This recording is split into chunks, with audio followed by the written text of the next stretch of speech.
গাছটা বাবু আন্দামানে না, নৈনিতাল মহারাষ্ট্রের ভিতরে পাওয়া যায় না।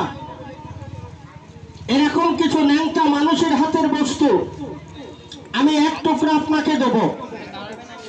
যদি বলেন যে কেন বাবু, যাদের অতিরিক্ত অ্যালার্জি আছে, শরীরটা চুলকায়, আপনি অ্যালার্জির ট্যাবলেট খাচ্ছেন তবুও কিন্তু কাজ হয় না, আমার এই বস্তুটি একটু রাখেন।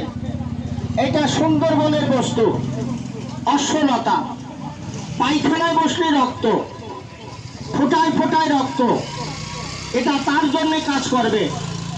এটার নাম বলে চা গাছ। ওই যে চায়ের দোকানে যে চাটা খাচ্ছেন, যেটা আসাম জলপাইগুড়ি শিলিগুড়ির ভিতরে জন্ম, এটা সাগরের মাছ। এই মাছের কাঁটাটা হাজার লোকের কোমরে আছে, এই ব্যথা বেশির জন্যে, পাতের ব্যথার জন্যে সুন্দর কাজ করে। এটা কমলা লেবু খাওয়া